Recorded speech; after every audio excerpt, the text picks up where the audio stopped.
রাজধানীর এভারকেয়ার হাসপাতালের হিমশীতল করিডোর কিংবা গুলশানের ফিরোজার নিস্তব্ধ আঙিনা সবখানেই আজ এক অদ্ভুত শূন্যতা।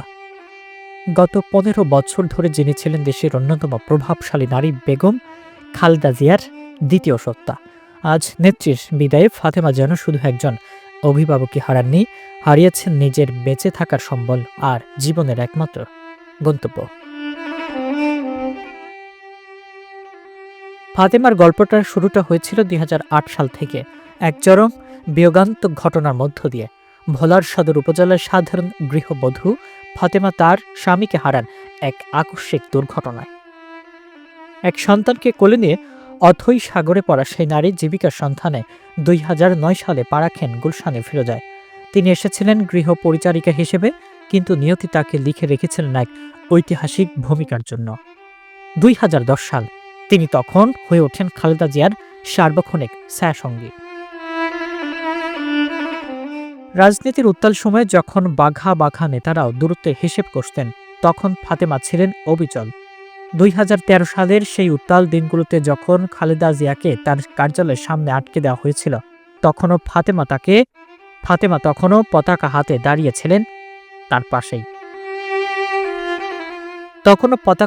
পাশে দাঁড়িয়েছিলেন এই সাধারণ নারী। ২০১৫ সালের টানা ৯২ দিনের অবরুদ্ধ জীবনেও তিনি নেত্রীর খাবার থেকে শুরু করে ঔষধের রুটিন সবই আগলে রেখেছিলেন নিজ হাতে।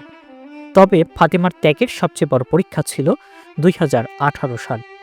খালেদা জিয়া যখন কারাবন্দী ছিলেন, তখন ফাতেমার সামনে সুযোগ ছিল নিজের সন্তানের কাছে ফিরে যাওয়ার, কিন্তু তিনি বেছে নিলেন স্বেচ্ছায় কারাবাস।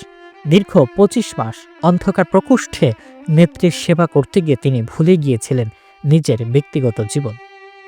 গৃহকর্মী থেকে তিনি তখন হয়ে উঠেছেন নেত্রীর একমাত্র বিশ্বস্ত সহচর। খালেদা জিয়ার অসুস্থতার দিনগুলোতে চিকিৎসকের পরামর্শের চেয়েও ফাতেমার হাতের এক গ্লাস জল কিংবা তার দেওয়া ঔষধের উপর নেত্রীর ভরসা ছিল সবচেয়ে বেশি।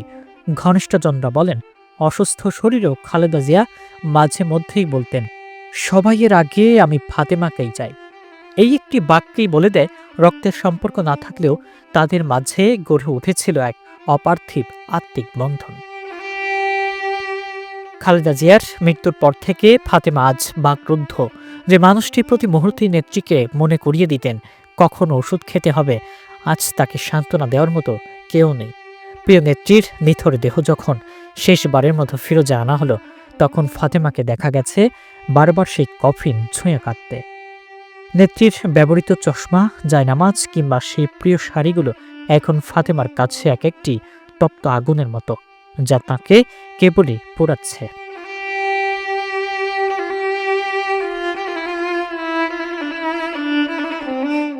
রাজনীতির মঞ্চে ফাতেমার নাম হয়তো ইতিহাসের পাদটিকতায় থাকবে, কিন্তু আনুগত্য আর মমতার ইতিহাসে ফাতেমা বেগম থাকবেন এক অনন্য শিখরে। ক্ষমতা নেই, জৌলুস নেই, কেবল বুক ভরা ভালোবাসা দিয়ে একজন মানুষ কিভাবে আরেকজন মানুষের নিঃশ্বাস হয়ে উঠতে পারেন, ফাতেমা তার জীবন্ত উদাহরণ। নেত্রী চলে গেছেন না ফেরার দেশে, আর ফাতেমা পড়ে আছেন এক বিশাল শূন্যতায়। তার সেই মন ও চোখের জল যেন বারবার বলছে, ম্যাডাম, এখন আপনাকে ঔষধ মনে করিয়ে কে খাইয়ে দিবে।